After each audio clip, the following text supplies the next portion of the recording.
We are coming to you live from our Auckland Park studios in the heart of Johannesburg. This is Prime News on SABC 3. And here's what's dominating in your leads at this hour. Today we approach the court to say we now want to forfeit them to the state. First up, the Johannesburg High Court has granted the National Prosecuting Authority a final forfeiture order for assets worth 326 million rand linked to the Maumela syndicate. The trial in case number SS 98/2025 shall commence today, Monday, the 20th of July, 2026. The state and the attempted murder trial against Vusimuzi Kat Matlala and 4 others has scheduled a total of 48 witnesses to prove its case. And the alcohol industry has warned that the National Treasury proposal on raising alcohol taxes could lead to further growth of the illicit alcohol trade.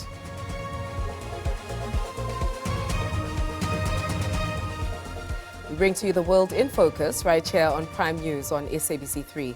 Good evening and welcome to it. My name is Beki Mutuvombulete and your sign language interpreter with me in studio today is Novuyo Fihlani. Let's take a look at the world's biggest stories for the day. And with that said, here are your leads.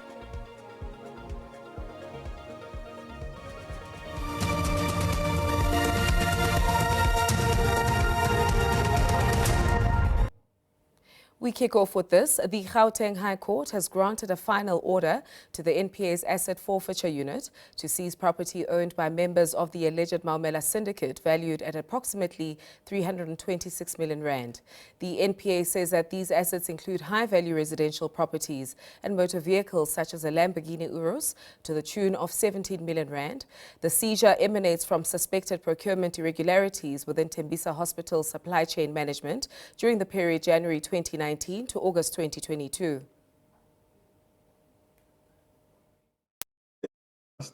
2025, we got an order to preserve the assets, which meant at the time that because we were busy with the investigation and finalizing certain things, we didn't want these assets to be dissipated. Therefore, we freeze them so that they cannot use them.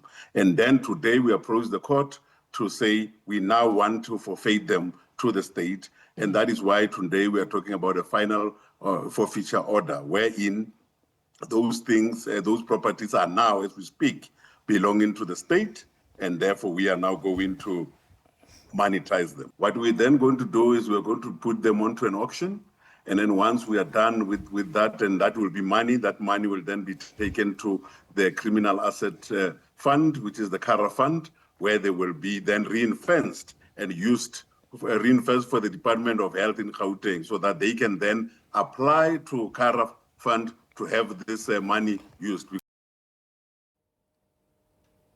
The state and the attempted murder trial against Vusimuzi Kat Matlala and 4 others, which began today, has scheduled a total of 48 witnesses to prove its case. They are accused of attempting and conspiring to kill socialite Tebogo Tobejane, businessman Joe Sibanyoni, and music producer Sienki Mukubu. In case number SS 98/2025 shall commence today, Monday, the 20th of July, 2026, and shall continue uninterruptedly up until Friday, the 7th day of August 2026. The trial shall then pause during number 2. The trial shall then pause during the period Tuesday, the 11th of August 2026, up until Friday, the 28th day of August 2026. 3. The trial shall resume again on Monday, the 31st day of August 2026, and shall continue uninterruptedly up until Friday, the 18th day of September 2026. That is the order of this court. Thank you. To this now, judgment in the bail applications of suspended Emfuleni Metro Police Deputy Chief Julius Mkhwanazi and his former girlfriend Witness K is likely to be delivered on Tuesday. Both face charges of conspiracy to commit robbery within aggravated circumstances and fraud. And this relates to the 2023 Precious Stones robbery with close to 15 million rand in Kalani, Johannesburg. So suspended Emfuleni Metro Deputy Chief Julius Mkhwanazi has described his ex-girlfriend Witness K as a jilted lover over the allegations she made at the Madlanga Commission of Inquiry that he orchestrated the Kilani theft. Mkhwanazi says he's confident he will be cleared of all the charges that he is facing. Ms. Makuba was emotionally distraught and devastated when I jilted her. I believe this to be the primary motive in fabricating her evidence to the Commission. Insofar as she has implicated me with the spurious criminal acts which now form the basis of the charges being preferred against me. His ex-girlfriend, Witness K, who was arrested hours before he was nabbed on Friday, has argued in her bail application that her voluntary testimony at the Madlanga Commission of Inquiry should favour bail for her. I humbly submit with respect that I voluntarily gave evidence to the Madlanga Commission information unprovoked way before this criminal case. I further took it upon myself to work with the police and to cooperate with the police as I have given my statement to the police. Last week, two other accused, former Emfuleni Metro Police Department official Kershaw Lee Stolz and Adrian Mackenzie, were granted 5,000 rand bail each, while charges were dropped against private security boss Etienne van der Walt. Griselda Lewis, SABC News at the Johannesburg Magistrates Court. Wanted SAPS crime intelligence officer Colonel Ishmael Dawood is now expected to hand himself over tomorrow morning at the Hillbrow police station in Johannesburg. Investigators say that this is due to confusion over the warrant of arrest. Police raided Dawood's home in Sandhurst on Friday as part of the extortion and assault investigation. Dawood and his legal team went to the Sandton police station this morning to hand himself over and were told that the matter wasn't registered there. He was then sent to the Hillbrow police station where the case was reportedly registered about 3 years ago. The issue surrounding Dawood's warrant of arrest remains sketchy, as he earlier reportedly stated that the case is not linked to his job, but is a civil matter that was already resolved years ago. He also indicated that he did not know why it had now resurfaced. All right, when we return, the bail application of former fleet manager at the Emfuleni local municipality has been postponed to next Monday. This and more coming up shortly.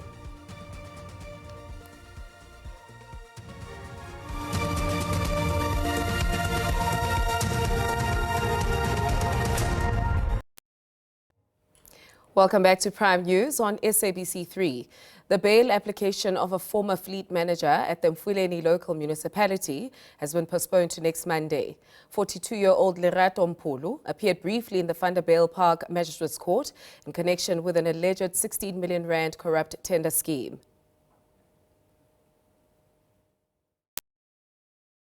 Former Emfuleni fleet manager Lerato Mpolo's bail application was postponed to allow his legal team time to access the state statements before proceedings continue.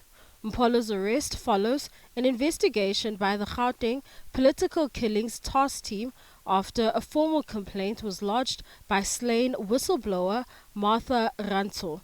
The complaint relates to the alleged irregular awarding of a municipal contract worth 16 million rand for the procurement of vehicles. Your matter is postponed to 27 July 2026 at 8:30 B Court for formal bail application. You will remain in custody, no bail at this stage. Police allege the municipality paid the full contract amount for the delivery of 18 vehicles, including trucks and bakkies. However, investigators say only 7 vehicles were delivered, while 11 remain unaccounted for. Further investigations reveal that 4 of the missing vehicles were registered under a different company. The accountant that was employed also by the Emfuleni local municipality, she reported several irregularities in March, and then several days after that she was shot and killed. Police say investigations are continuing and have not ruled out the possibility of more arrests. Mbalenhle Mthethwa, SABC News, Johannesburg. The trial of 62 people accused of instigating the July 2021 unrest has been adjourned until next week, Monday, the 27th of July, in the High Court in Durban. The start of the trial, which was set to run from today to the 21st of August, was delayed due to outstanding issues surrounding legal representation for some of the accused. The accused face a range of charges, including incitement to commit public violence, terrorism, and conspiracy to commit murder. All remain out on bail under strict conditions. However, the court heard that 10 of the accused have now applied to Legal Aid South Africa for legal representation, while 2 others are seeking a review of their legal aid applications, which were previously declined. The state told the court that it is ready to proceed with the trial and present its digital evidence. The accused have been instructed to ensure that all outstanding issues, including their legal representation, are resolved before the matter resumes on Monday. To this now, the alcohol industry has warned that the National Treasury proposal on raising alcohol taxes could lead to further growth of the illicit alcohol trade. Treasury is reviewing the framework to tax beer and wine by alcohol content to push lower alcohol choices.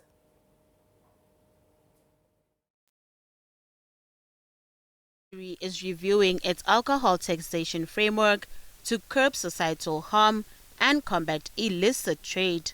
The review proposes a graded access system which may potentially increase beer taxes by 20%. Whenever one does any rash or very large tax increases, we run the risk that the price of beer versus the price of illicit beer, the gap between the two becomes much wider. Consumers have mixed views about the proposal from Treasury. They're going to subtract the volume of alcohol. Like black level, 5.5 is too much. At least maybe they're going to make 4.5 is going to be enough. I don't think it's all right. I think it's totally wrong because people, they will spend too much money to get drunk, and people, they won't stop drinking alcohol. One thing the alcohol industry and the Alcohol Policy Alliance agree on is that the lack of police enforcement contributes to the alcohol abuse problem in the country. Nothando Magutulela, SABC News, Johannesburg. After the break, the U.S. and Iran war escalated for a 9th straight day as U.S. forces struck Iran. We bring you more on this when we return.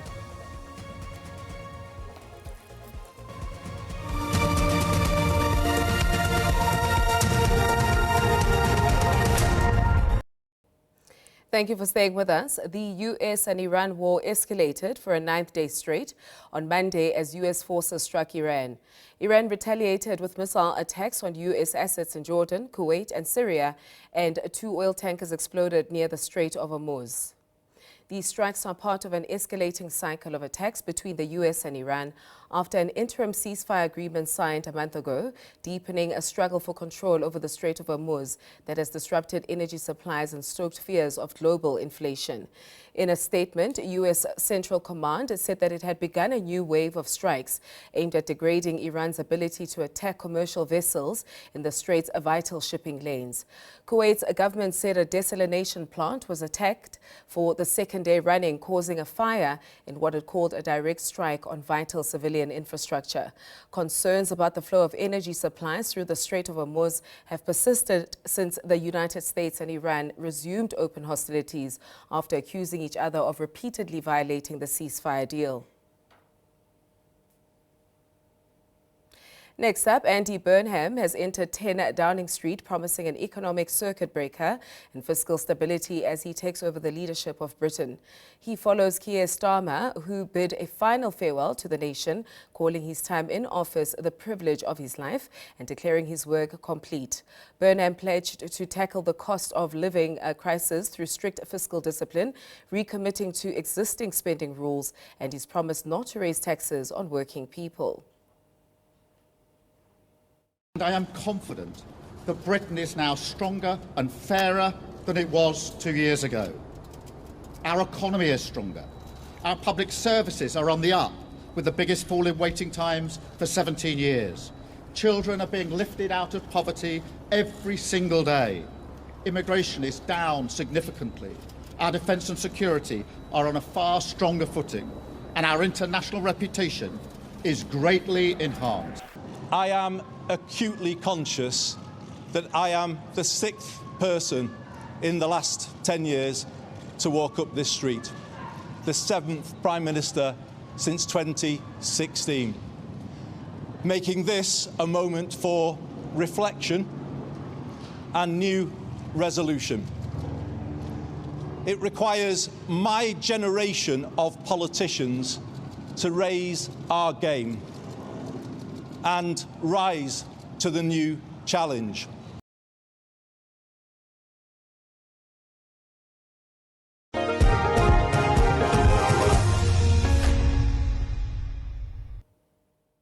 The rugby pipeline provided by schools and clubs is the absolute differentiator between South Africa and the rest of the rugby world. The coaching staff of the triumphant Junior Boks say the support of schools, teachers, parents and the South African Rugby Union is the catalyst for the country's current success. The Junior Boks beat France 16-5 in Saturday's Junior World Cup final in Georgia. The Junior Boks returned to home soil, receiving a warm welcome after being crowned world champions for the 2nd consecutive time and 3rd time overall. It bodes well for the future of Springbok rugby. The amount of expertise and the resources and the care that goes into our systems at schools and clubs. And then I think to guys like Louis Kuhn and Herman Masimla and Nico Serfontein and those guys who work in our EPD program and start identifying players very early right from before under 16, but start bringing them into camps, start working with them, refining them. So by the time we get them in this environment, they've been, a lot of them, part of SA Rugby structures for quite some years.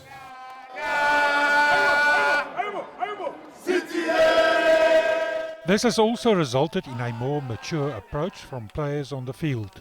Junior Bok captain Sipusetu Mnebelele believes this made the difference.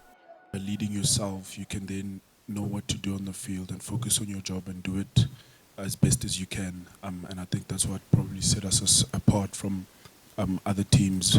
Everyone in their position knew what their jobs were and they went hard at their jobs. And then just the connection and the love that we had to fight for each other is something that I also think set us apart from other teams.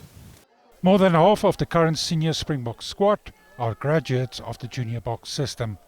Harry Olivier, SABC News, Kempton Park. It is now time for us to look up to our southern skies to see what magic they hold. Our weather team is waiting in the fold with all the details you need, and your forecast is coming up next.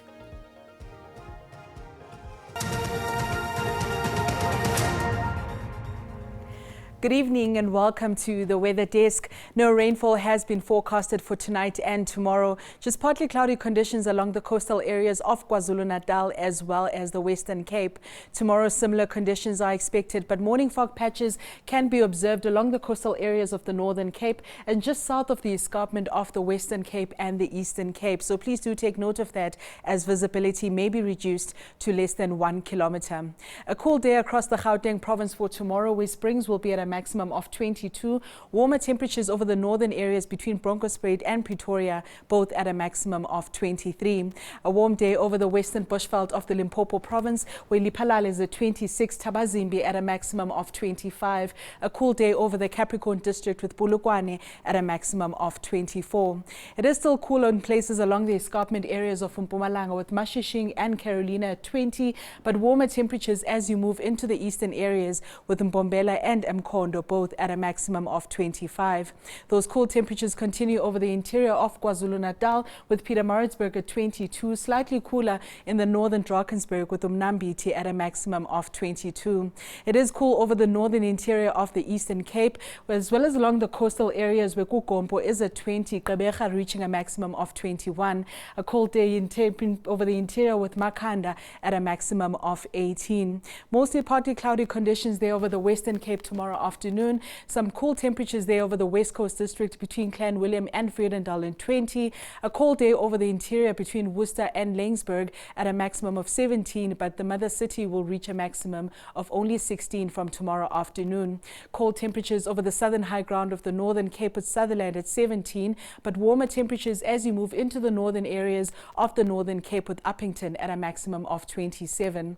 A cool day along the Eastern Free State with Bethlehem and Vicksburg at 19. Clear skies across the province where Bloemfontein is at 21, Welkom and Bothaville both reaching a maximum of 23. And then lastly, the Northwest province also expecting fairly cool temperatures, but a warm day over the central and the eastern areas where Mahikeng is at 25, Vryburg will peak at 26. I'll leave you there with the weather. Good night.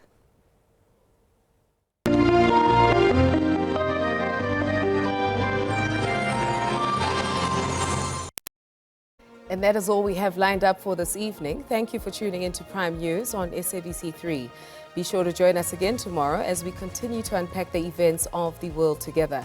Until then, from myself, Becky, and the team, it is good night.